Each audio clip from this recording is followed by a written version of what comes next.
You ever notice how some patterns in the world just stick around? Well, today we're jumping into a real economic detective story. It's a puzzle that's been hiding in plain sight for over 100 years, right there in our paychecks and profits. So let's get right to it. Here's the central mystery. No matter how much our world changes, no matter how much tech we invent, why does the big economic pie almost always get sliced the exact same way? It's a shockingly consistent rule, and we're about to piece together the clues to figure out why. And this is the rule. For decades, it doesn't matter if you're looking at different countries or different times, this incredibly stable pattern shows up. About 70% of all the money a country makes, the whole pie, goes to workers as wages. The other 30%, that goes to capital, the people who own the buildings, the land, the machines. You'd think the internet or automation or global trade would have shaken this up, but this 70-30 split has been remarkably stubborn. The big question is why? Okay, to crack a huge puzzle like this, we've got to start small. So, our very first clue is all about understanding the value of just one single person's work. Sounds pretty basic, right? But trust me, this is the bedrock of the entire mystery. So, imagine a single farm field. One worker, by themselves, can produce 100 kilograms of crops. Easy. Now you add a second worker. Together, they get 180 kilos. Now hold on. Notice that? The second worker didn't add another 100 kilos, they only added 80. Bring in a third, and they only add 30 more. This extra bit of output from each new person, that's what economists call the marginal product. And as you can see, it drops with every new hire.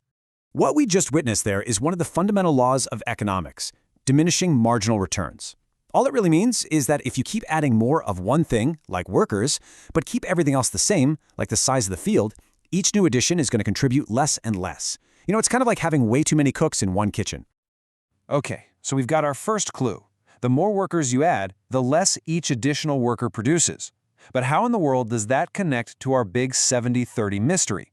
Well, it turns out this whole idea of marginal product is the crucial link to how people actually get paid. And here's where it all clicks. In a competitive market, a business is going to keep hiring people as long as the value that new person brings in is more than what they're getting paid. They stop right at the point where the wage for that last worker equals the value they produce. And guess what? The exact same logic works for capital. A company will keep renting more machines until the output from that very last machine equals the cost of renting it. Simply put, your pay is tied directly to what you contribute. So with these clues in hand, diminishing returns and pay equaling marginal product, economists back in the 50s and 60s felt like they were really onto something. They thought they were on the verge of cracking the entire case, and they believed they could boil this whole dynamic down into one single, powerful formula. And here she is, the Cobb-Douglas Production Function. Now don't let the symbols and letters intimidate you. This surprisingly elegant equation is the main suspect in our whole mystery. You can think of it like a recipe for the entire economy, showing how we combine our two main ingredients, labor and capital, to create everything. Let's decode this real quick. Y is just the total economic pie. L and K are our ingredients, all the work people do and all the stuff we use. A is the cool part. That's technology. It's like the secret sauce that lets us make more stuff with the same ingredients. But the real key to our mystery are those two tiny exponents, alpha and beta. They're like little knobs that control how much impact each bit of labor and capital has. And this, right here, is the big reveal. It turns out, through some pretty clever math, that those exponents, alpha and beta, they weren't just some random numbers in a formula. No, they were the answer we've been looking for all along. Alpha is labor's exact share of the pie, and beta is capital's exact share. The solution to the mystery was hiding in the math the whole time. But wait, there's a twist. This formula does more than just explain the 70-30 split at a single moment in time. It can also tell us what happens when an economy grows, when we try to scale everything up. Let's take a look. So it all boils down to what you get when you add alpha and beta together. If they add up to exactly 1, you get what's called constant returns to scale. Pretty simple. You double your ingredients, you get exactly double the output. If they add up to more than 1, you get increasing returns. This is where the magic happens. You double your inputs and you get more than double the output. And of course, if they add up to less than 1, you get decreasing returns. Now, as it turns out, real-world data has shown that our economy acts a lot like that first scenario. So let's just run a quick little example to see what constant returns actually looks like. So let's imagine we have an economy with 100 units of labor and 100 units of capital. Under constant returns, Let's just say that produces an output of 100, right? Simple enough?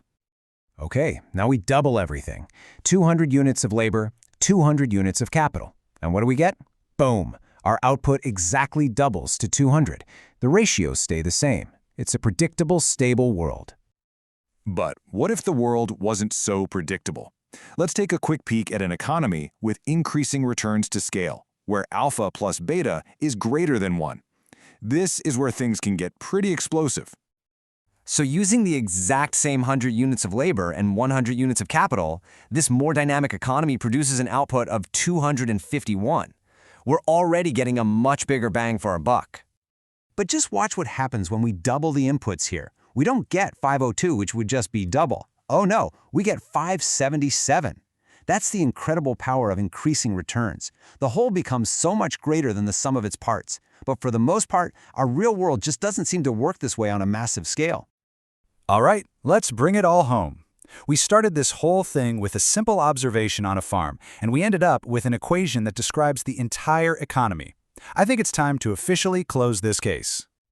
So, the reason for that stubborn, century-long 70-30 split is because our economy as a whole has behaved as if it has constant returns to scale. And in that one specific case, where alpha plus beta equals 1, those exponents aren't just abstract numbers, they are the income shares.